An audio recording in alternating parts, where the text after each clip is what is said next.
Muchísimas gracias a Alexia Serrano y a Sonia, la verdad es que es un placer trabajar con ellas. Y gracias a la Fundación Ibercaja, pero claro, pues detrás de las fundaciones y de los nombres hay personas, y en este caso pues Alexia y Sonia pues facilitan mucho, como habéis podido ver, no habéis estado en contacto vosotros con ellas, han facilitado que estemos hoy aquí y es para mí un grandísimo placer y una suerte, lo considero también un privilegio estar aquí con estos dos ponentes. Hablo primero de Patricia, por cortesía, si te parece, que es la primera vez que está en Huesca.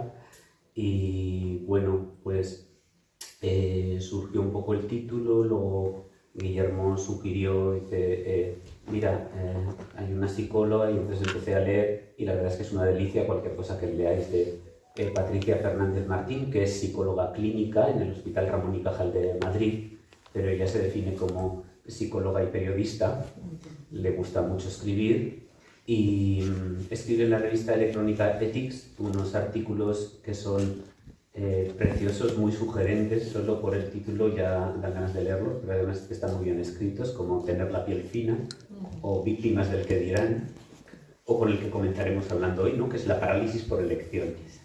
Pero luego ella también escribe en El País Semanal, como sabéis, pues uno de los diarios más prestigiosos de España, y precisamente pues por coincidencias y por estas cosas que tiene Huesca, pues este domingo en El País Semanal salió un artículo titulado Apuntes sobre la envidia, también muy sugerente, con una perspectiva bastante de género. Es distinta la envidia entre los hombres y las mujeres, luego si quieres en el debate podemos hablar un poco de eso. Y bueno, es una mujer muy inquieta en la divulgación, como digo, ella misma dice, ¿no? Psicóloga y periodista, entiendo muy bien lo que quiere decir con eso, ¿no? Y ha tenido foros como el Inquietamente, ¿verdad? Has estado en eso, con la Universidad de Oviedo, sí. Inquietamente, y ahora está con otro foro interesantísimo que se llama Literariamente, que son encuentros literarios de autores, de escritores, como Guillermo, en la librería Alberti de Madrid, con un grandísimo éxito también. Ahí pues ha pasado Manuel Vilas, ha pasado Rosa Montero, sí, así que sí, lo único que puedo decir es que es un placer tenerte aquí, ¿no? Muchas gracias. Y que casi nos ha hecho llegar tarde porque hemos estado en casa y entonces no parábamos de sacar libros y de hablar y de tomar apuntes y ya veréis pues que es una delicia, ¿no? Escucharla y su asociación de ideas. Muchísimas gracias. Y luego pues tenemos al profesor Guillermo Laera, que efectivamente es profesor titular, pero él está acreditado ya catedrático, va a ser el próximo catedrático de la Universidad de Alcalá de Henares. Es jefe de sección, pero también es ahora jefe de servicio en funciones del Hospital Príncipe de Asturias de Alcalá de Henares. Es un referente nacional e internacional también, no solo en la psiquiatría, sino en la divulgación. Creo que ha escrito uno de los libros, él lo estuvo presentando aquí, uno de los libros más apasionantes de casos clínicos en psiquiatría. Conocéis, yo creo, la mayoría, Las palabras de la bestia hermosa. Me consta que alguien ha traído también, o sea que al final tendrás que firmar. Y bueno, además es el director, el editor de la revista The European Journal of Psychiatry, ¿no? Y bueno, tiene una estancia de investigación también en Columbia, ¿no? En New York. Y bueno, es, como os digo, para nosotros, para todos los psiquiatras, un referente también en lo personal, en lo humanista, en lo académico, y un poco reúne esas dos facetas, asistencial, académica y también pues divulgadora humanista con este libro estupendo que a todos os recomiendo si no lo he hecho ya. Así que es un placer para nosotros teneros aquí en Huesca y creíamos que ellos iban a traer unas diapositivas y unos PowerPoints y así, y igual que hizo Guillermo en la otra ocasión, dijo, no, lo que nos gusta para nosotros es debatir, además lo he titulado debates, así que empezamos directamente con el debate. Digo, bueno, pues como queráis, pero algo tendréis que decir, ¿no? Y entonces, por un poco por orden, va a comenzar fomentando un poco la discusión, luego participaremos un poco todos, comenzará, ¿verdad?, con una intervención de 15 minutos o así, o lo que sea necesario, Patricia, y luego continuará Guillermo, y luego, si os parece, pues intentaremos fomentar un poco las preguntas del debate entre todos. Así que genial. Muchas gracias de nuevo cuando quieras. Pues, muchas gracias también por la invitación, encantada de estar en Huesca, que es una ciudad que siempre he visto un poco de paso hacia los Pirineos, y bueno, yo también soy de León, y me encanta visitar ciudades parecidas a la mía, vamos, a mi tierra. Y bueno, pues venimos hoy a hablar de la indecisión. Y yo voy a empezar a hablar de, bueno, pues de un concepto en esos escritos, ¿no? Que dice Javier, que de vez en cuando pues hago, que fue en la revista Ethic, hace un año pues hablé de esto, de la parálisis de la elección, ¿no? ¿Y qué es la parálisis de la elección? Es un concepto que ha acuñado un psicólogo estadounidense que se llama Barry Schwartz, que habla que el sujeto contemporáneo pues está un poco neurotizado, ¿no? Porque tiene muchísimas alternativas en el día a día, en muchísimas áreas de la vida, en la vida cotidiana, que repercuten en decisiones pues, poco trascendentales, ¿no? Como qué película ver, que ahora ponemos ejemplos, pero también en decisiones más trascendentales, de quién enamorarme, si tener hijos o no, y ahora también en decisiones, por ejemplo, dentro del ámbito de la salud, como qué es una buena vida y qué es una buena muerte, ¿no? Con estos nuevos derechos también que tenemos a nuestro alcance. Con lo cual, esta parálisis de la elección, ¿a quién, digamos, afecta? A personas que en esa gran alternativa de opciones, pues se bloquean mucho y dudan mucho en el proceso de decidir. Quizá deciden, pero después de mucho cansancio mental, y cuando deciden, se angustian, porque empiezan a dar vueltas, porque he decidido esta alternativa y no he decidido la otra. Y entonces esto, como digo, puede, digamos, llevarse a cabo en decisiones del día a día, que seguro que muchos de ustedes se sienten identificados, ¿no? A lo mejor quizá también la generación más joven, pues ante qué película ver, no sé si les pasa, pues uno pone Netflix y puede estar horas, a veces a mí me ha pasado, y dice, bueno, pues finalmente elijo esta, pero una vez que empiezas a verla, ya te arrepientes y dices, ah, no, tendría que haber visto otra, y la cambias, con lo cual te tienes que levantar al día siguiente a las 7 de la mañana y son las 12 menos cuarto y no has disfrutado de la película, ¿no? Por eso, alternativa, pues yo a veces digo, pues voy a elegir lo que pongan en la 2, el lunes en cine clásico, y os lo prometo que no tener que decidir nada el lunes es ya terminar bien el día, ¿no? Entonces, como pongo este ejemplo de Netflix, pongo otro ejemplo de viajar. A mí me encanta viajar, seguro que a muchos de ustedes también. Ante un viaje, pues hemos llegado, ¿no?, a un proceso casi a veces de saturación, porque queremos comprobar agencias, comparar ofertas, valoraciones de TripAdvisor, de páginas de hoteles, y hay gente, ¿no?, y esto lo dice Barry Schwartz, que son los maximizadores, que quieren el viaje perfecto, ¿no? Entonces están ahí horas y horas dándole vueltas y finalmente lo eligen. Pero los hay personas que no sufren de esta parálisis de la elección, entre comillas, que son satisfactores, que deciden más o menos una opción que llaman suficientemente buena. Y llegan al viaje y quizá no es ese hotel idílico, pero lo disfrutan, y el que ha sido maximizador, que ha estado bloqueado por parálisis de elección, porque quizá para decidir un viaje ha estado 3 meses invirtiendo todas sus tardes, llega al destino y dice, bueno, este hotel tiene este desperfecto, tendríamos que haber ido a otro destino, y claro, estamos hablando ya obviamente de decisiones que quizá, bueno, pues también pueden tomar personas que tienen un buen nivel adquisitivo, ¿no? Pero en vez de estar en Japón tendríamos que habernos ido a China, ¿no? Esto lo escuchamos en el día a día.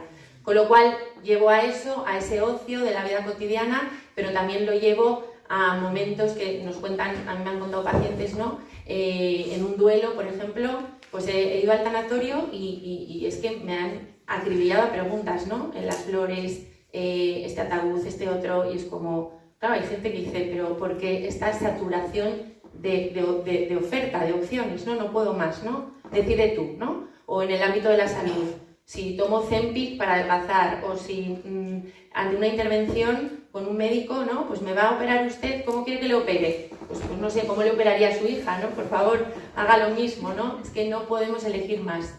Entonces hay muchas personas, como digo, en esta sobrecarga que se agobian, porque si antiguamente, no sé, en otra época, ¿no? Pues recuerdo a mi abuela, o cuando teníamos la vida quizá más enfocada a que veníamos a un proyecto, ¿no?, muy concreto, y no teníamos quizá tanta libertad, con también todo lo que eso suponía, que por supuesto podemos luego debatir sobre este concepto de la libertad, pero quizá mi abuela era un poco sota, caballo y rey, ¿no? Y ahora en esta elección, el problema es que mucha gente deja muchas alternativas y es lo que le hace dudar de la que ha elegido. No sé si me explico, antes no dejábamos tantas alternativas, ahora teníamos A, B y C, ahora si elegimos A tenemos B, C, D, E, F. Y lo llevo ya a ámbito de decisiones trascendentales, como qué carrera estudiar, qué máster elegir o de quién enamorarnos, ¿no? Si eso encima se pudiera elegir, ¿no? Pero la sociedad nos vende que eso se puede elegir, entonces ya estamos en este terreno de redes sociales, de aplicaciones de móviles, donde bueno, mucha gente también se bloquea porque si decides quedar con un chico, estás dejando a 600, que a lo mejor son mejor que el que tienes delante, ¿no? Entonces, como digo, la sociedad nos lleva un poco a esto, luego podemos hablar si hay individuos más afectados o no por esta sobrecarga de opciones, pero la sociedad, ¿por qué nos lleva a esto? Pues porque hay un interés también en esta sociedad del consumo, que mientras estemos, ¿no? Por ejemplo, esta semana viendo el vídeo de Rosalía, seguro que muchos hemos estado horas y horas, y del vídeo de Rosalía hemos pasado a ver la iconografía del vídeo de Rosalía y toda la interpretación del vídeo de Rosalía. ¿Y qué pasa? Que esta sociedad, mientras nosotros estamos viendo el vídeo de Rosalía, pues está ganando evidentemente, ¿no? Dinero, de que estamos un poco secuestrados en nuestra atención en esta sociedad del consumo, atentos, como decía Harry, ¿no? el psicólogo, y no estamos pensando en esas decisiones trascendentales que quizás las tenemos un poco aparcadas, pues si este trabajo a lo mejor tengo que dejarlo, o qué voy a hacer a lo mejor para las vacaciones, o mientras estamos en eso y tenemos una duda, la sociedad nos invita a estar distraídos de nuestras dudas importantes, ¿no? Entonces creo que eso también es algo que puede estar afectando a muchas personas. Igual que también la presión por elegir bien. Vivimos en una sociedad donde los libros de autoayuda, como saben, son lo más leído desde hace muchos años en cualquier librería, que está muy bien que la gente necesite recetas, pero si digamos, nos hubieran aportado tanto, porque la gente sigue estando insatisfecha, ¿no? Es decir, que no encuentran en esos libros, ¿no? Y quizá también en esos libros fomentan mucho la parálisis de esta gente que no elige, porque esos libros te hacen responsable de tu propia vida, es decir, que la gente que ahora, hoy en día, diríamos que tiene éxito o no, lo asociamos a que ha tomado buenas o malas decisiones. Y quizá no es eso, la vida también es azar, la vida es suerte, la vida es desigualdades económicas y hay gente que tiene más posibilidades que otras. Y también las decisiones que quizá han tomado esos que tienen éxito no han venido porque lo hayan razonado, le hayan dado vueltas, hayan tenido muchas alternativas, sino quizá es porque se han guiado por su instinto, por sus emociones, ¿no? Sin embargo, los libros de autoayuda te dan la vuelta, te dicen, no, tú tienes éxito porque has tomado buenas decisiones, ¿no? Entonces yo creo que eso también está presionando a mucha gente en este bloqueo. Y las consecuencias de esta sociedad y de esta gente paralizada que no toma decisiones o que si las toma se arrepiente continuamente y está con esta angustia existencial, es lo que decía un autor que seguro que han leído, Byung-Chul Han, que hablaba un poco de la agonía del Eros o de la sociedad del cansancio, ¿no? El otro día no sé si vieron los premios Princesa Asturias, que fue un discurso muy bonito el que dio y que hablaba de eso, que como tenemos tantas opciones, el sujeto contemporáneo está más preocupado por el miedo a fracasar que por el placer de lo que ha decidido elegir, ¿no? Entonces, claro, por eso decía, llegan esas vacaciones y no hay placer, o yo qué sé, el otro día yo fui a cenar a casa de unas amigas y tenía que elegir el mejor queso, ¿no? Porque parecía que eso era una decisión a vida o muerte. Y luego pues me dejé guiar un poco por el instinto, por el olor, por el color del queso y la persona que estaba en la quesería me estuvo hablando media hora de las ventajas e inconvenientes de elegir ese queso, ¿no? Y al final me dejé guiar por el instinto y creo que acerté porque fui convencida de que para mí ese queso era el bueno y no me importó tanto esa presión, porque también la gente que está paralizada en la decisión en la sociedad contemporánea es porque está en la comparación constante también, ¿no? En esa presión por ser el mejor, llevar el mejor queso y que se hable de tu queso en lo que resta de la semana, ¿no? Entonces también, obviamente, las redes sociales han hecho mucho daño en esta parálisis de la elección, la sociedad del consumo, como decía, y en definitiva pues tenemos un sujeto pues un poco cansado, ¿no? Cansado porque todo se le hace un mundo y encuentra poco disfrute en lo que elige. Y bueno, pues por ahí un poco hago la introducción. Está muy bien. Yo creo que entiendo ahora muy bien por qué llegas a la gente, porque hablas con este lenguaje no tan auténtico. O sea, bueno, que tú estás hablando de ti misma. Y yo creo que eso tiene un mérito porque ahora eso se estila muy poco. No implicarse a hablar de uno mismo, todo es un lenguaje muy técnico, un lenguaje muy uniforme. Tú oyes a los políticos y da igual, ¿no? Del partido que sea, todos hablan igual. Hemos gestionado muy bien esta catástrofe. Claro. ¿No? Sí. Entonces tú dices, ¿cuánto me costó elegir un queso? Eso se entiende mucho mejor. Total. No, si fuera solo un queso. Claro, no he oído a ningún político decir, pues fui a comprarme un coche y era carísimo, no había manera de que me dieran la hipoteca para el coche. Dije yo, pero no me dieron una hipoteca, ¿no? Porque ya tienes una para el piso, ¿no? Se entendería mucho mejor. Sí. Y además, Javier, estaba pensando, ¿no? Que quizá, que ahora seguro que Guillermo, ¿no? nos explica un poco qué pasa en esos cerebros paralizados, ¿no? En ese miedo a fracasar, en ese perfeccionismo, etcétera, etcétera, y también por qué no sabemos leer nuestras prioridades, ¿no? En la sociedad actual, ¿no? Como digo, tan distraída, donde quizá no elegimos tan tranquilamente o tan libremente porque no conectamos a veces con las emociones, por supuesto, y porque tampoco tenemos claro ya nuestras prioridades, ¿no? No sé, yo creo que eso es un poco este miedo a la libertad y a decir cuál es lo importante, ¿no? En esta sociedad de tantas alternativas. Y el lenguaje así de claro, yo creo, ¿no? Claro, seguro que a tus pacientes les irás fenomenal, hablándoles así de tus cosas, no de peso. Seguro que no dices, a ver, le voy a ayudar a gestionar sus emociones, pero bueno... es que me da mucha pereza hablar así. Hombre, eso ya lo hacen los gestores, los empresarios, es que nos hemos acostumbrado ahora a eso, ¿no? La gestión de las emociones. Sí. Cosas así, bueno, pues genial.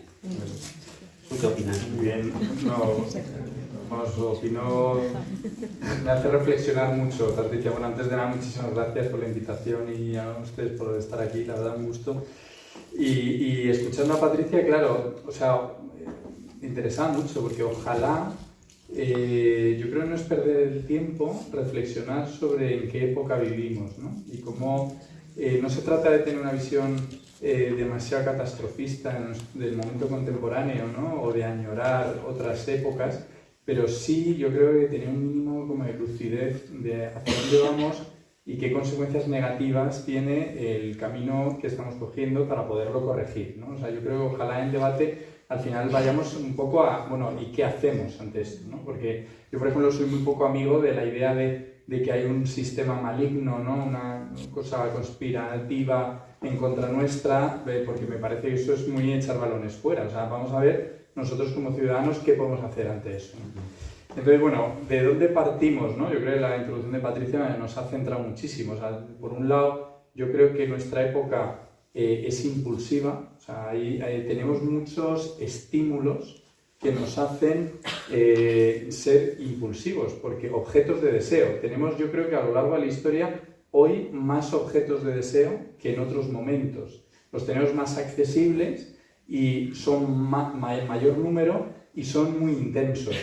¿Y por qué? Pues porque nuestro sistema económico no es porque hay un malvado que nos ponga esos estímulos, sino porque nuestro sistema económico, oye, que por cierto, genera mucha prosperidad. O sea, quiere decir, yo por eso que no hay que tener una postura 100% negativa, 100% positiva. Es decir, el capitalismo ha sacado la pobreza a millones de personas. Y lo tenemos que pensar que China cuando se levanta o India cuando se levanta es por capitalismo. O sea que una enmienda a la totalidad al capitalismo creo que es equivocada, porque sobre todo es cuál es el plan B, ¿no? Pero decir las consecuencias del capitalismo yo creo que es importante, ¿no? Entonces, el capitalismo se basa en empresas que quieren vender sus productos y se han dado cuenta que venden más cuando son lo que algunos teóricos llaman superestímulos. Es decir, el ejemplo más claro es con los alimentos, por ejemplo. O sea, se vendían productos alimentarios, pero en un momento dado en Estados Unidos, en la década de los 60, dijeron, bueno, es que cuando ponemos productos con unas características de sabor, normalmente o muy azucarados o muy salados, y a ser posible las dos cosas a la vez, de repente la gente empieza a comprarlos. es verdad que no son muy sanos, pero vendemos mucho más. Entonces nos pusieron unos superestímulos, es decir, en el sistema gustativo del Homo sapiens sapiens, eso era poco menos que irresistible. Entonces nos pusimos a comprar hasta, digamos, ahora que nos hemos dado cuenta que eso puede entrañar problemas de salud. Pero, digamos, lo de los ultraprocesados es extrapolable a 1000 cosas. Por ejemplo, pues estamos enganchados todos a las pantallas, por ejemplo. ¿Y por qué? ¿Por qué nos enganchan tanto las pantallas? Pues porque son superestímulos. La luz de la pantalla, el sonido de la pantalla, la inmediatez, la capacidad casi mágica de conectar con alguien que vive en Estados Unidos a tiempo real. O sea, pasan cosas en un móvil que el ser humano no estaba preparado para que ocurrieran. Entonces nos activa el circuito de recompensa, que en el cerebro sobre todo es el área de tegmento ventral, y entonces no podemos luego dejar de hacerlo. Y se habla, Patricia lo ha hablado, del secuestro de la atención, porque claro, se secuestran muchas cosas en las adicciones. Entonces tenemos adicción a los alimentos ultraprocesados y de ahí sale la obesidad, tenemos adicción al consumo de pantallas y de ahí sale mucho problema atencional, mucho impaciencia, porque estamos, claro, en una sala de espera del dentista, no podemos estar relajados o viendo pasar el tiempo, sino que sacamos el móvil, o en el autobús, o en el metro, o lo que sea. Otros estímulos que nos generan impulsividad y conducta adictiva, bueno, pues los propios tóxicos. O sea, hoy en día se consume muchísima sustancia tóxica, forma parte de nuestra época, o sea, el consumo de cannabis, el consumo de cocaína, o sea, yo creo que a lo mejor en nuestro entorno no tanto, pero si realmente vamos a los datos de las instituciones que investigan estas cosas, sobre todo los jóvenes consumen mucha droga, ¿no? Entonces yo creo que un elemento de nuestra época es la conducta adictiva, ¿no? Y a mi juicio, yo creo que el adicto es la persona que ha perdido su libertad. Entonces se da esa paradoja. Es decir, uno entra en una adicción creyendo que ejercita su libertad, es decir, yo elijo, por ejemplo, consumir una sustancia, o yo elijo, el ludópata, jugar a las máquinas tragaperras, pero poco a poco pierde su capacidad de libertad.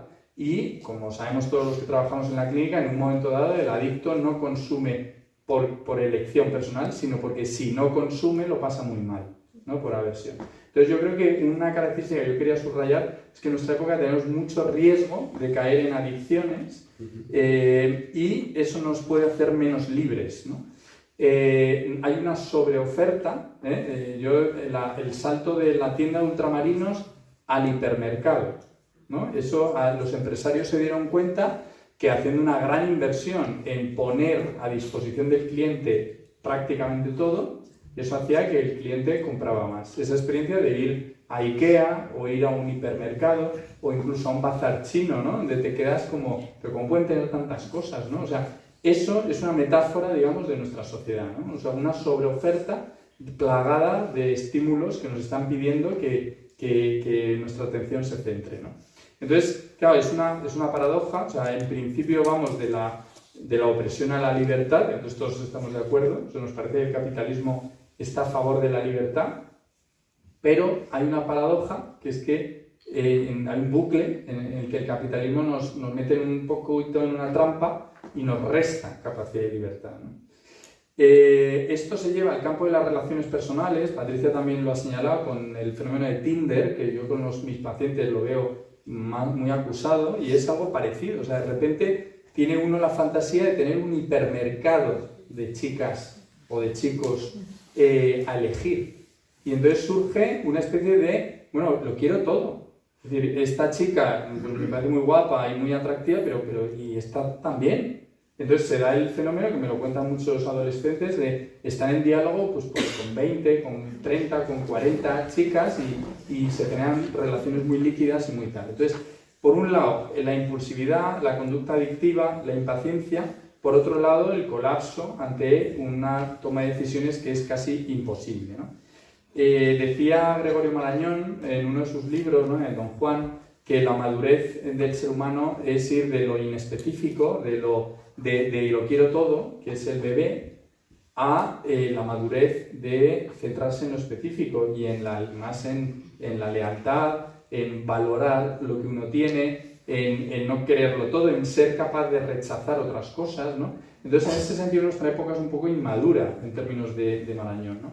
El turismo, por ejemplo, es otro ejemplo de eso. Yo hace poco estaba mirando, digo, bueno, nunca he hecho lo de los cruceros, pues miré un poquito y claro, es que un crucero de 5 días, claro, incluye todo, o sea, te ves ciudades de Italia, luego hasta de las islas griegas, luego te dan una vuelta y dices, no, lo tiene todo. Y dentro del barco también lo tiene todo, o sea, tiene juegos de azar, tiene piscina, tiene discoteca, tiene teatro, ¿no? O sea, también el turismo como otra expresión de esto que estamos hablando, ¿no? Esto, claro, vamos un poquito ya concluyendo esta parte mía, acabando con la parte de psicopatología y del cerebro, ¿no? O sea, estos estímulos, ¿qué es lo que hacen? Pues es hackear un poco el sistema de recompensa del cerebro. Entonces, eso nos lleva a cómo tomamos las decisiones del día a día. En la historia de la filosofía ha habido como filósofos que han reivindicado la parte racional, o sea, Platón, por ejemplo, hablaba de que la razón, esa imagen que seguro que tenéis en la cabeza de la auriga, ¿no? De la razón con las dos bridas domando a los animales salvajes, ¿no? Y luego, bueno, pues por supuesto, Auguste Comte, por ejemplo, o Kant, por supuesto, o sea, los que decían, bueno, el hombre tiene que ser racional, ¿no? Y la ética tiene que ser racional, la toma de decisiones tiene que ser racional. Y después de la Revolución Francesa y en la Ilustración lo que hay es un endiosamiento de la razón. De hecho, como nota curiosa, ya sabéis que hubo templos, tú que te gusta tanto París, templos parisinos, franceses, que dejaron de ser religiosos y se hicieron en honor a la razón, o sea, se hicieron templos a la razón, ¿no? Era la fantasía de que el ser humano le iría mejor cuanto más racional fuera. La ilustración, el siglo de las luces y tal. Claro, había filósofos que decían lo contrario. David Hume, por ejemplo, que ha sido revalorizado. Spinoza, en cierto sentido, también. Y la neurociencia actual, y bueno, entre medias Freud me lo he dejado, pero que sería otro intelectual, otro pensador que del otro bando, digamos, que lo que dice es, no, mira, eso es una fantasía. O sea, el endiosamiento de la razón es una fantasía.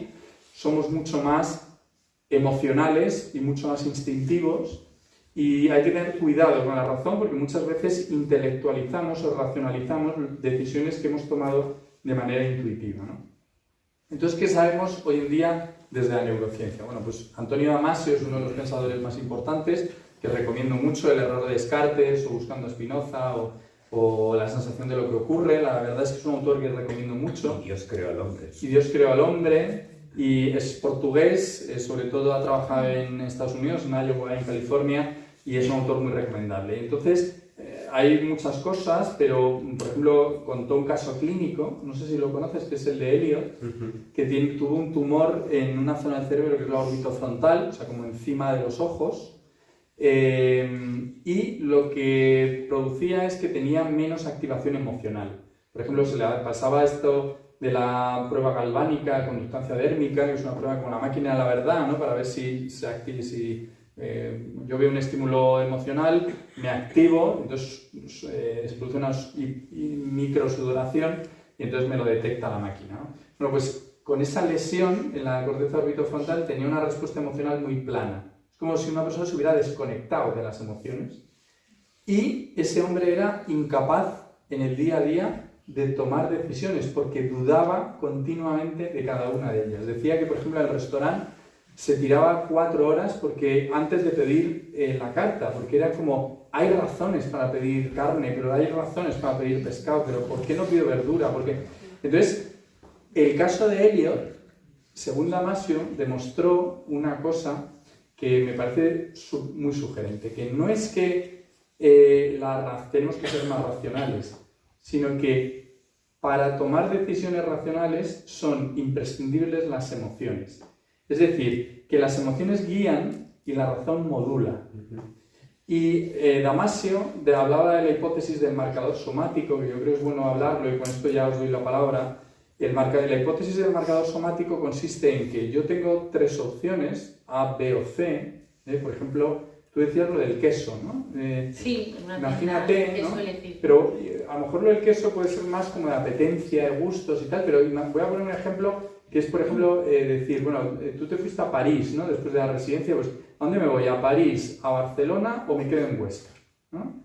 Bueno, pues, ¿cómo hacemos esa decisión? Pues no la hacemos, el cerebro no la hace sopesando pros y contras, sino que contemplando la opción de ir a París, mi cerebro, incluye ahí la ínsula, que es el receptor de aferencias viscerales, y anticipa las consecuencias que va a tener ir a París y me genera un estado somático que me genera un sesgo adaptativo a favor o en contra de esa opción.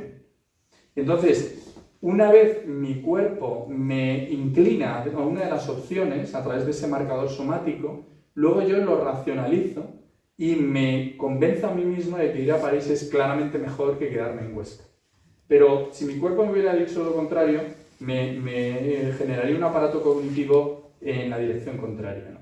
Entonces, la Damasio defiende que las emociones son mucho más importantes, que tenemos que asumir, y Julio San Juan, otro psiquiatra, lo dice mucho, que somos primates, nos da mucha rabia, pero somos variantes de los chimpancés, de los orangutanes, de los gorilas, tenemos diferencias con ellos, no somos los mismos, pero tenemos mucho en común, tenemos mucho ADN en común y nos cuesta admitirlo, pero gran parte de nuestro aparato cognitivo es inconsciente. Un dato es que cada segundo mi cerebro, como el cerebro de cualquiera, procesa 11 millones de bytes por segundo.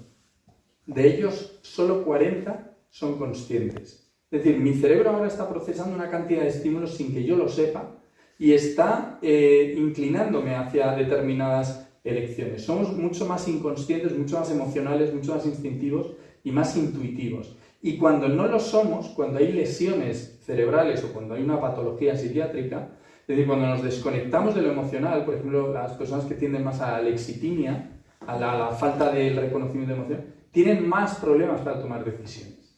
Con lo cual, no hay que oponerse al aparato emocional, sino que hay que reconciliarlo, y yo creo que la frase sería, lo dejo para el debate, las emociones guían, la razón regula. ¿Vale? Fantástico. Sí, estoy de acuerdo, ¿no? Las emociones guían, claro, hay que estar entrenado para saber leer, ¿no? Sentirlas, leerlas, y no sé si en la escuela, en fin, en nuestra generación, me da la impresión de que pocas emociones nos explicaron, ¿no? O sea, quizá ahora los jóvenes, yo sí que lo veo, los residentes, ¿no? Que tienen una generación por detrás, pues terminan la residencia y se van un poco de año sabático, ¿no? Antes era, o sea, creo que también le hemos dado tanta importancia a lo racional porque nos han educado también en esto, ¿no? En que no había momento para pensar en lo que te apetecía, ¿no? Porque las emociones entiendo que tienen que ver también con escuchar tus apetencias y no tu sentido del deber, que siempre suele ser lo racional, lo que te dice tengo que, ¿no? Tengo que ser una buena amiga, tengo que llevar el peso perfecto, tengo que, en el día a día, de muchísimas cosas, tengo que acertar en el viaje porque luego lo voy a contar y entonces, claro, es que creo que es como difícil eso de leer las emociones y muchas veces creo que la sociedad, yo ahí estoy un poco en desacuerdo, ¿no? Con lo que dice Guillermo, efectivamente no hay un mal que nos quiera de una forma conspiranoica estar aquí indecisos continuamente los seres humanos, pero creo que esta sociedad del consumo sí que ha pasado del ámbito del consumo al ámbito de las relaciones interpersonales. ¿Y dónde lo veo? En la frustración, ¿no? De mucha gente que a la mínima, ya no en el ámbito de la pareja, en el ámbito de las amistades, cuando hay una frustración, siempre piensas que puede haber un recambio, ¿no? O sea, estamos en esta era donde las relaciones son casi un bien de consumo, porque se nos ha educado un poco a que para qué vas a, digamos, afrontar un conflicto. No se habla de, mejor no hablar, ¿no? De los problemas, pasa página o vete al de la esquina que ahí tienes otro recambio mejor, ¿no? Quizá en las ciudades pequeñas se ve esto menos. Yo lo comparo mi vida en Madrid con mi vida de mis amigas de León, ¿no? Y obviamente habrá ventajas e inconvenientes, pero en una ciudad grande como Madrid esto lo vemos mucho, ¿no? Es como ese anonimato hace que la gente no se comprometa también en esta parálisis de la elección, y una vez que encuentras una lección, este sujeto neurotizado contemporáneo dice, bueno, a la misma frustración puedo apuntarme, ahora hay planes, por ejemplo, en Madrid, para llenar todos los días de la semana de cenas con extraños, ¿no? Es la nueva novedad, ¿no? Entonces, ahora mismo no recuerdo el nombre, quiero decir, hay un mercado ahí que ha visto una necesidad, ¿no? No solo Tinder, ya la necesidad de recambios de amigos, ¿no?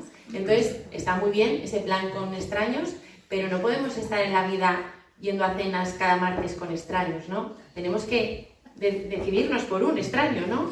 Tenemos que intentar, otra diferencia que veo, ¿no? Aquí os he visto cómo han llegado a este recinto, ¿no? Como cuando mi madre llega con sus amigas a León. La gente viene conversando, se queda conversando. En Madrid la gente va, escucha una charla y cada uno se va por su lado, ¿no? Entonces, ¿por qué traigo esto? Por el tema de la soledad, que creo que también está afectando a muchos individuos en esta sociedad capitalista y contemporánea, que les hacen que sus decisiones les estén dando tanta importancia y no puedan optar por plan A o B porque no las contrastan, porque no tienen amigos de confianza para contrastar decisiones. No tienes ya esa persona que puedes llamar por teléfono, oye, ¿qué te parece, como dice Guillermo, si me voy a París o me quedo en Huesca? Hay mucha gente que no tiene a nadie para contrastar sus decisiones, ¿no? Y esto pues lo vemos en la clínica y vienen a que seamos nosotros los psicólogos que les diga a la gente lo que tiene que hacer, ¿no?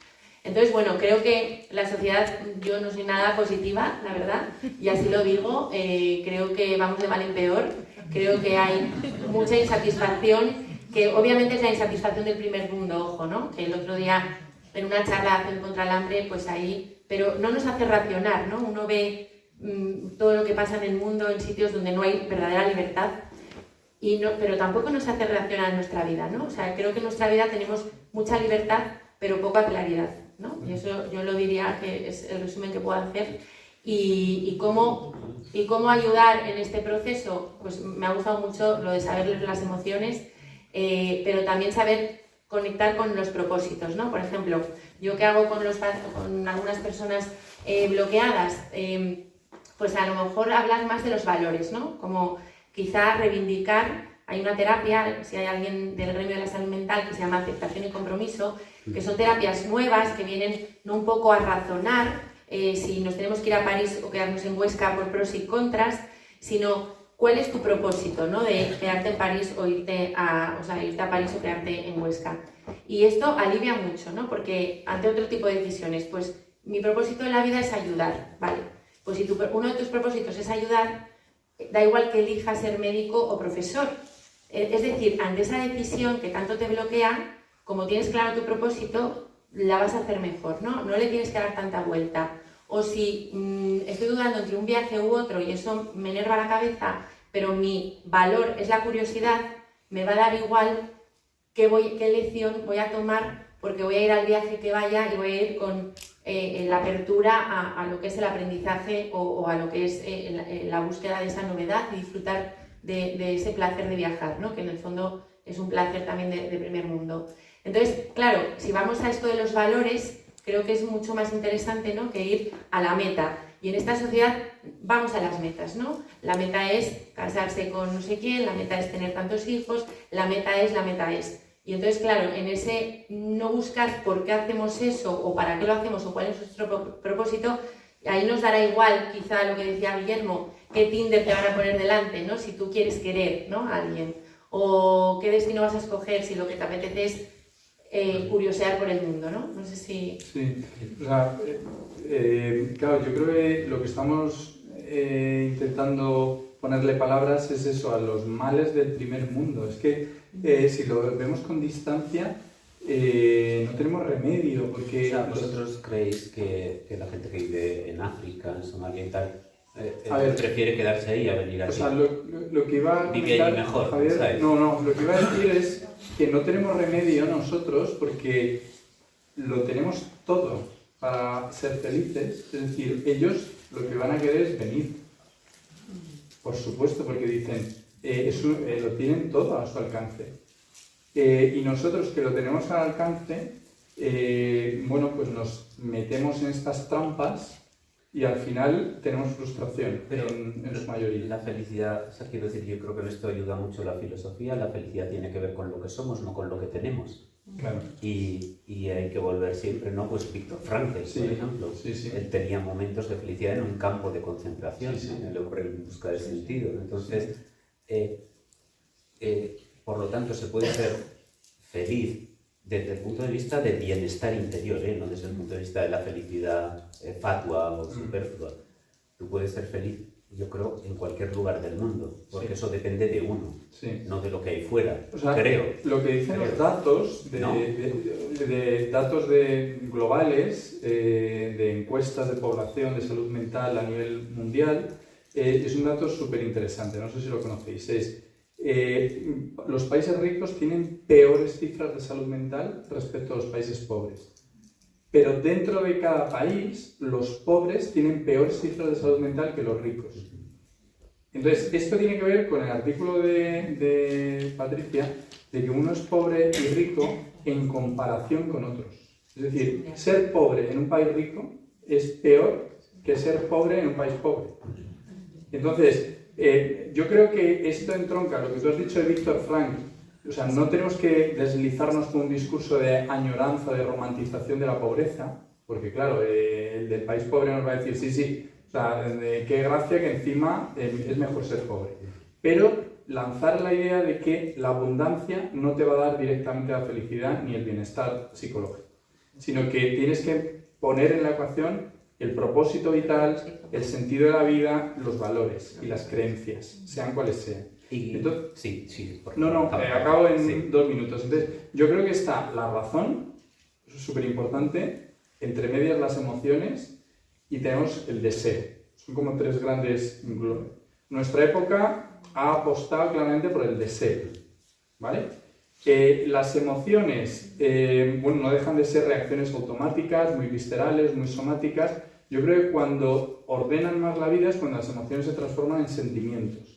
Es decir, cuando la emoción es más duradera, más permanente y más entrelazada con la razón. Es un estrato un poco superior. Es un poco más elevado, es decir, el sentimiento. Y luego vendría el pensamiento, ¿no? Lo claro, emocional. exacto. Emoción, ¿no? Sentimiento, pensamiento. Entonces yo creo que cuando alguien tiene sentimientos, ¿no? Pues por eso yo creo que las relaciones pues de pareja, cuando son profundas, las relaciones familiares, el sentimiento a una amiga, a un amigo. Por ejemplo, yo estoy en contra de eso, que en la clasificación de las emociones básicas, ¿no? Son alegría, tristeza, miedo y rabia, furia. Sí. Luego se añadirá asco y sorpresa. Eso es, se añadieron asco y sorpresa, pero las últimas añadidas son vergüenza y amor. ¿Tú no crees que el amor es más un sentimiento? El amor es un sentimiento, no es una emoción. Estamos de acuerdo. Sí.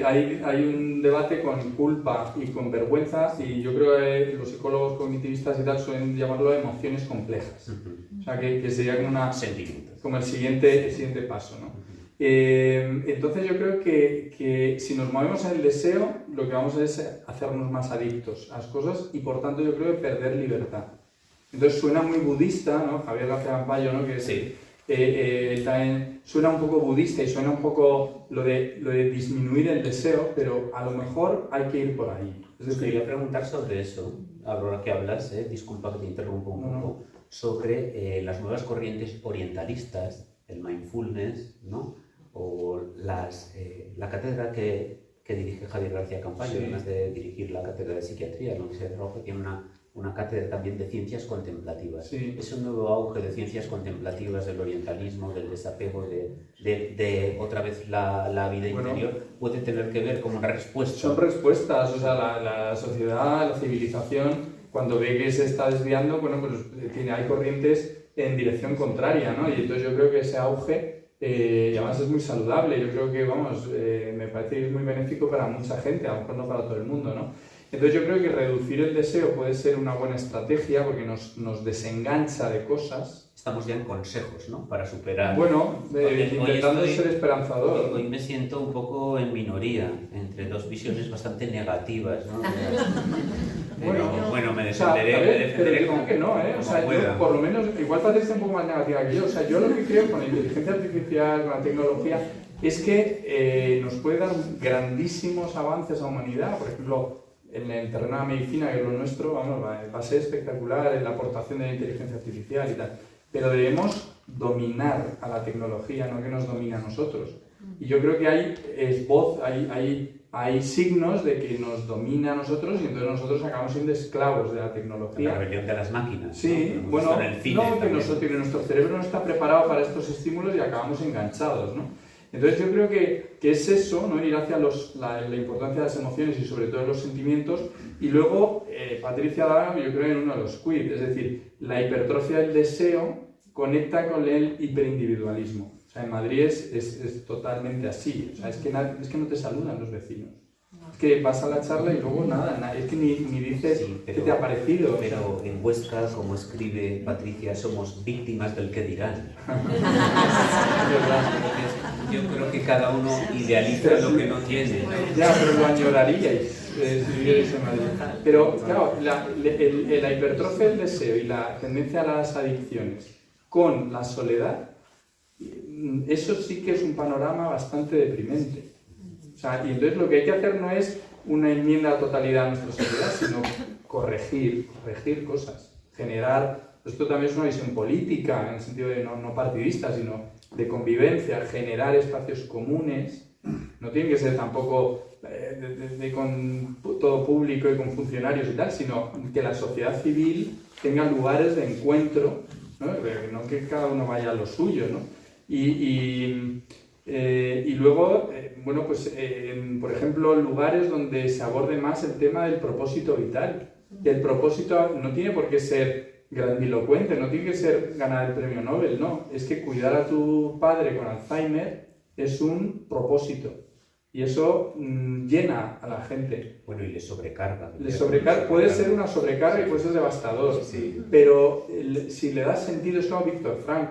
O sea, estar en un campo de concentración, pues evidentemente, si le das un sentido a algo, o sea, es duro cuidar a una... Mira, tenemos a Patricia, ¿no? Experta en gran divulgadora, nos dice, ¿no?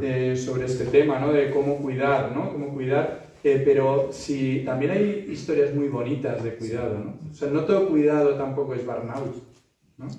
Seguramente hay que diversificarlo, hay que sostenerlo entre varias personas, pero puede ser enormemente bonito cuidar a una persona, ¿no? O sea, yo creo que ir a los valores, a los propósitos...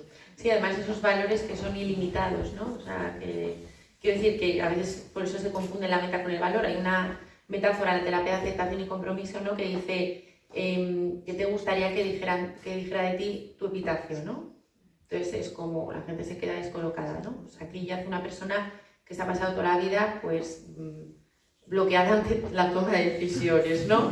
O aquí yace una persona que en general no quieres que digan de ti, has sido buena psicóloga, no, es como cómo te gustaría que fuera recordada, ¿no? Pues en ese propósito de cuidar, de ser curiosa, de intentar hacer el bien, de dar ejemplo, de ser tolerante, empático. Si es que eso es realmente luego la gente... Cuando estamos con equipos de paliativos hablan, ¿no? Que es de lo que se arrepiente la gente, de haber malgastado el tiempo a veces en cosas que se les ha obligado un poco a elegir porque no han podido elegir lo que realmente, pues a lo mejor ese corazón que hay que escuchar más, esos sentimientos que hay que escuchar más, esa intuición y no el sentido del deber, ¿no? Que a veces yo creo que... Y estas personas de paliativos, ¿verdad? Que lo has nombrado, rara vez es decir, ay, me puedo morir tranquilo porque he estado en no sé dónde, y he comprado todo lo que he comprado, y he probado todo lo que, esto que muchos jóvenes y adolescentes, es que hay que probarlo todo. ¿Eso a dónde te conduce? O sea, a lo mejor rechaza muchas cosas, pero elige 1, 2, 3 cosas que realmente consideres que son importantes en tu vida. Y comprométete una vez elegido, ¿no? Porque de eso no hemos hablado, ¿no? Que cuando se toma la decisión, la importancia de comprometerte, ¿no? Que eso nos recuerda un poco a los libros estos de los 80 de Elige tu propia aventura, ¿no? No sé si que eran muy divertidos, que uno elegía y el libro te iba hacia una bueno, pues una corriente, y si elegías otro, pues te ibas a otro sitio, y al final así nos lo han puesto muchas películas, ¿no? No recuerdo ahora esa del tren, ¿no?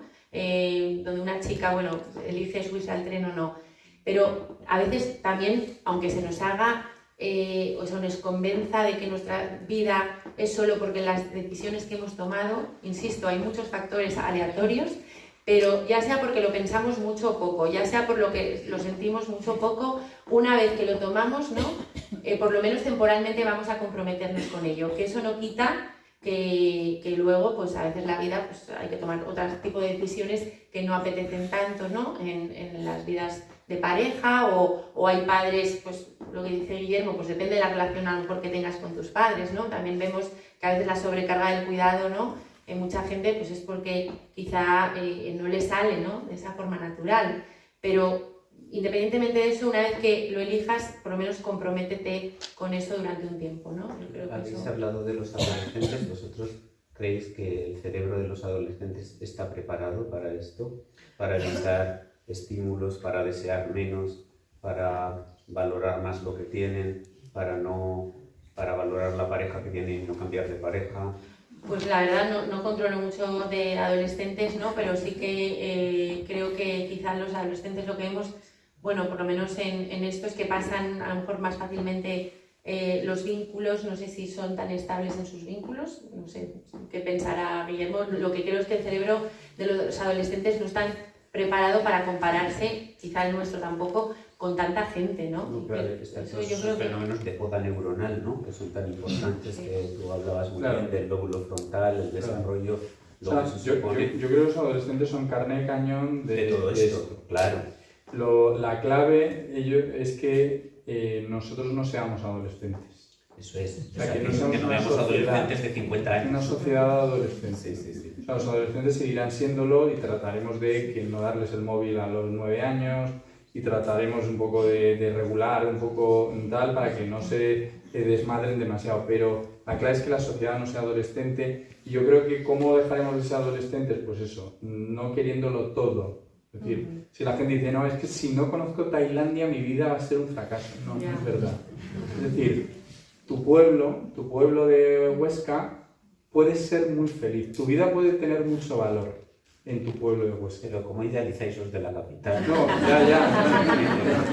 Es que Javier viene a París ahí que no se le quita de la cabeza. No, pero o sea, pues tengo que pagar un pastón luego porque en eso que nunca supe si hice bien o mal, hoy me habéis hecho una terapia fantástica. Claro, pero yo creo... De un dineral. Claro, pero yo diría como 3 palabras que creo que podrían ayudarnos, ¿no? Y en la línea de lo que dice Patricia, de salir de estas trampas del capitalismo, ¿no? O sea, es más compromiso. O sea, el compromiso te da libertad, es una paradoja. O sea, la libertad de elegirlo a través del deseo te puede llevar a la esclavitud, de la adicción. En cambio, el compromiso, el ir de lo inespecífico a lo específico, el ser capaz de renunciar a cosas para querer una, te puede hacer más feliz. La libertad de no elegir. La libertad de no elegir, exacto.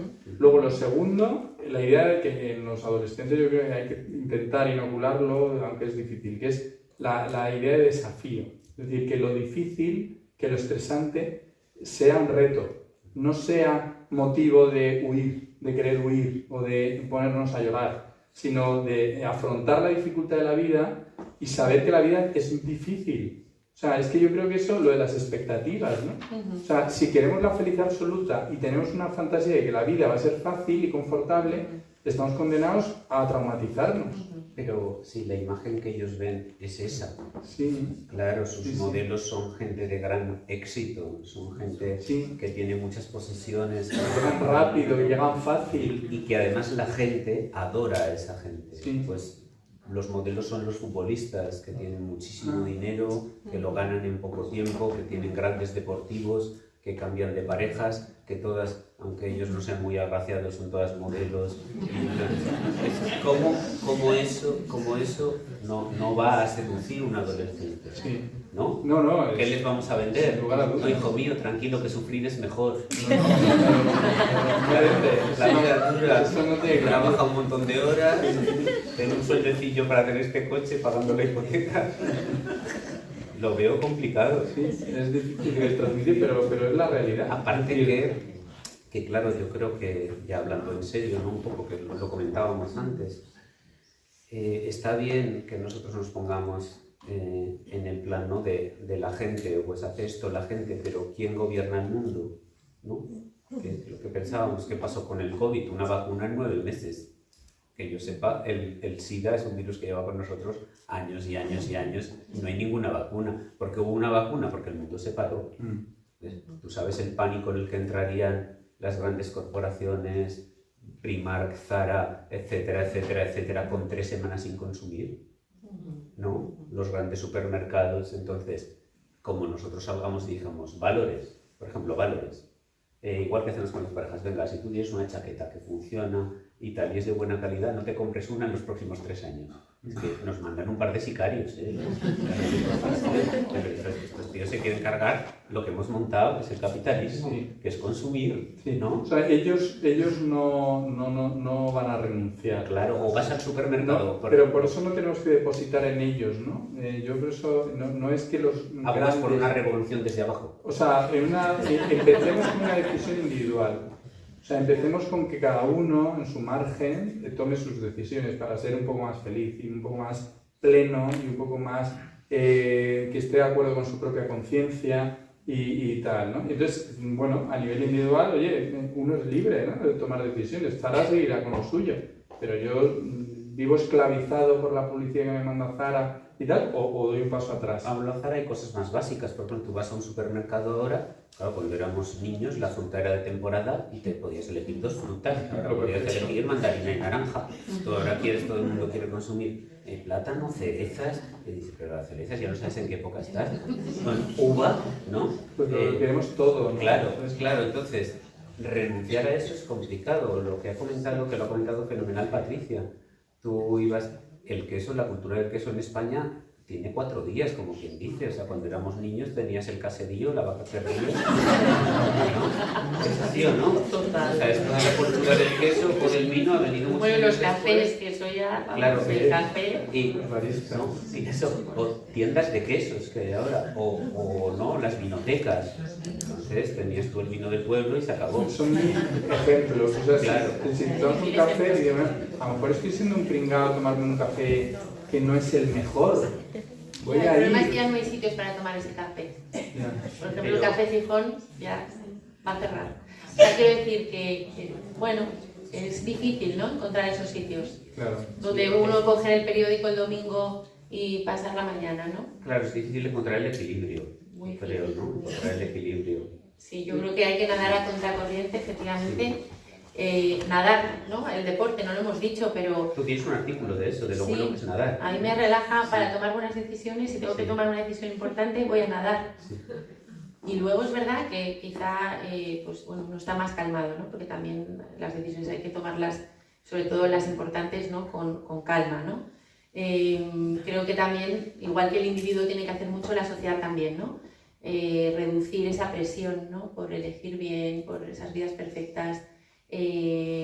Bueno, educar en valores donde se pueda, en las escuelas, en las universidades, volver a la literatura, volver a escribir, ¿no? Ahí también uno aclara ideas, ¿no?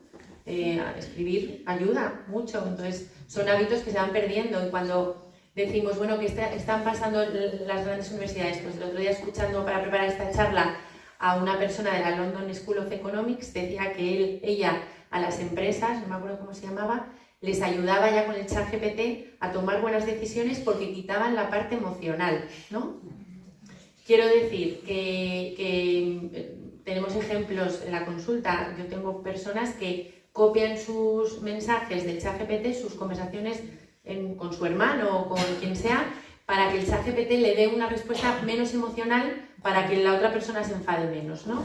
O sea, que quiero decir que aunque uno intente nadar a contracorriente y pueda elegir no comprar o pueda elegir, creo que esto ha llegado para quedarse. Quizá lo que hay que empezar, ¿no?, es a educar mejor en esto que ha llegado, ¿no? Yo creo Y también puede ser compatible Sí. con nadar a contracorriente y de repente decir, pues mira, ChatGPT no, voy otra vez a ver una decisión con el boli, venga, cómo me veo viviendo en París y en fin, pero que exige, creo, o sea, bajo mi punto de vista, exige mucho esfuerzo.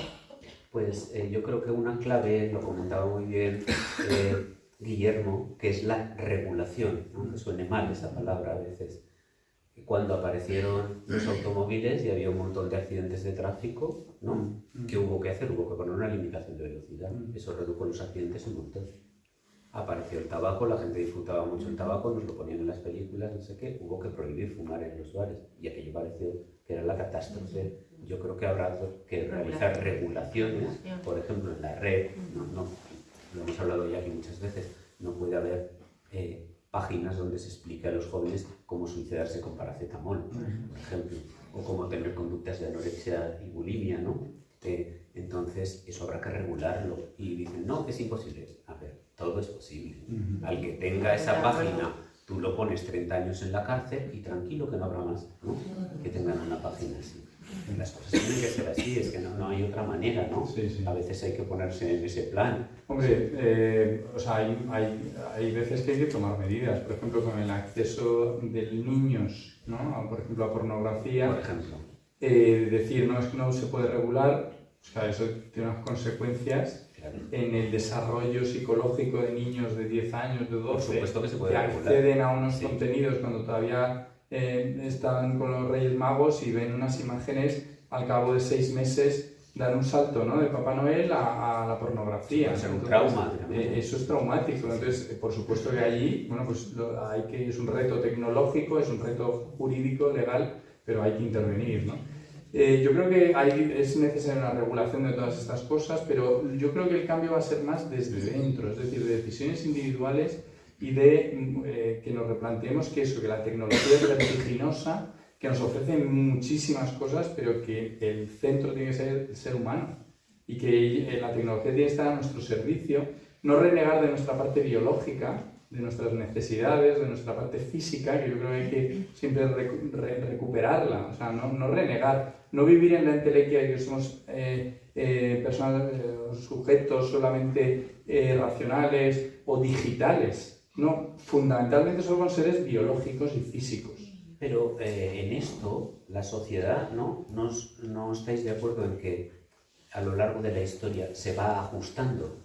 O sea, lo vimos hace poco con la pandemia y ahí todo el mundo alertas a tope y todo el mundo a una. Y hubo un confinamiento que fue mundial y ahí la regulación, ahí fue, había gente que estaba en contra y decía, no, eso no se puede hacer, pero los menos. Y eso fue taxativo, fue tremendo, fue mundial, nos encerraron a todos en casa y ahí no pasó nadie nada. Todo el mundo dijo, cuando, a ver, aquí hay riesgo de que el mundo se acabe, de que la vida se acabe, de que un virus se propague y acabe con los seres humanos. Entonces, la sociedad se puso a una, no hubo ningún problema, y rápido, ¿eh? O sea, quiero decir, yo confío más en la sociedad. Sí, o sea, la sociedad se regula, por eso yo creo que no vamos a la catástrofe, yo creo, pero sí a que nos regulemos, o sea, que veamos excesos y no vamos a la catástrofe. Haya contrapesos, pero eso no vamos a la catástrofe. Y yo ya apunto una idea que suelo decir, o sea, de lo que estamos hablando hoy es de cómo aspectos filosóficos afectan al funcionamiento mental, ¿no? Y que en el malestar que hay hoy en día en las sociedades occidentales puede haber elementos, como estamos hablando, de índole filosófica y de sentido de la vida, ¿no?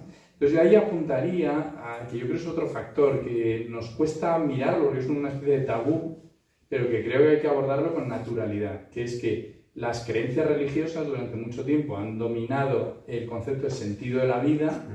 Eso entró en crisis, ¿no? En Occidente, solo en Occidente, tenemos que ver, ¿no? Hispanoamérica, Asia, gran parte de Asia, ¿no? Es otro cantar, pero en Occidente ha colapsado, en su mayor parte, pero en el mundo laico, en el mundo no religioso, yo creo que no ha habido un desarrollo de estructuras de creación de sentido. Es decir, no lo hemos sustituido por... No, o sea, no ha habido un desarrollo de simbología, de liturgia, tal, que se pueda, digamos, que sea algo alternativo al aparato litúrgico, simbólico y tan rico y artístico que tiene la religión.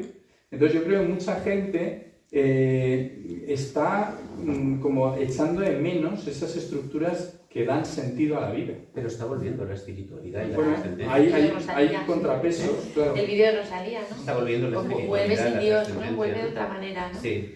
Estoy muy de acuerdo, sobre todo por el sentido de pertenencia, ¿no? Que al final es lo que te da propósito, dar sentido también a las decisiones que tomas, ¿no? Una persona con creencias firmes religiosas, pues también habla de la providencia, ¿no? Dios proveerá, ¿no? ¿Qué más da? Ya me enseñará el camino, ¿no? No sé si han visto la película de los domingos, excelente, ¿no? Pues eso es una decisión. Creo que también los rituales ayudaban, ¿no? Cuando la gente pues, tenía estas creencias, también favorecía, como digo, ese sentido de pertenencia y esa estructura de voy a la iglesia todos los días, ¿no? Insisto con mi abuela, pero es la persona que más me ha marcado, ¿no? Quizá que ella iba a misa de 7 para encontrarse con sus amigas. Pues no creo que fuera solo para escuchar la liturgia, ¿no? Con lo cual, el sentido de pertenencia a los rituales, creo que las nuevas religiones quizás no han encontrado eso, porque son más individualistas. Volvemos a lo de siempre. El mindfulness, el yoga, bueno, todas estas nuevas espiritualidades también se hacen a veces, ¿no? Más pues, de forma como impersonal o en casa, ¿no?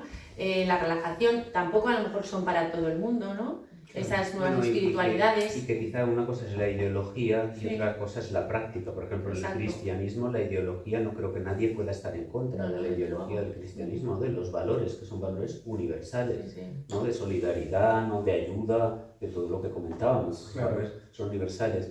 ¿Qué ocurre? Que luego a lo mejor lo religioso también, pues como ha pasado con la sociedad, yo creo que dejarle las cosas a los seres humanos en las manos, solemos manosearlas y acabar transformándolas en cosas que al final, ¿no? Como pasó también, tú has citado a Freud, cuánto de denostado está ahora, ¿verdad? El psicoanálisis, sin embargo, la aportación del mundo inconsciente, que yo creo que ha sido una de las grandes aportaciones, ¿no? Y tiene mucho que ver con las decisiones. Y a la psiquiatría, exacto. Y con lo emocional, que lo emocional es todo inconsciente, ¿no? La mayor parte. Claro. Sí, porque ¿no? Ante una persona que no cambia de trabajo y le ofrecen el mejor trabajo del mundo y dice que no, quizá no es porque no tenga información de ese trabajo, sino que quizá no quiere decepcionar a su padre, o en fin, que eso es lo que vemos en la consulta y hay que rascar ahí, ¿no? Y Freud efectivamente también decía en cuanto a las decisiones que las importantes decisiones no había que pensarlas mucho, ¿no? O sea que él tenía conocimiento de causa, ¿no? Quizá lo que nos pasaba en el cerebro cuando rumiábamos en exceso, ¿no? Llevamos aquí hora y cuarto. Ah, sí, madre mía. Estaríamos, es que antes de venir ya hemos estado una hora así. Hemos traído algunos libros que ellos hablaban y yo iba sacando La filosofía del deseo, libros que recomendamos, La sociedad del cansancio, o este último de Julio San Juan, El mono que se enamoró de los símbolos, considerando al hombre como el homo emotionalis, no el homo rationalis. Entonces, yo creo que sería el momento de que el público interviniera, ¿no? Y comentara. Está aquí Patricia, que va a hablar de los cuidadores.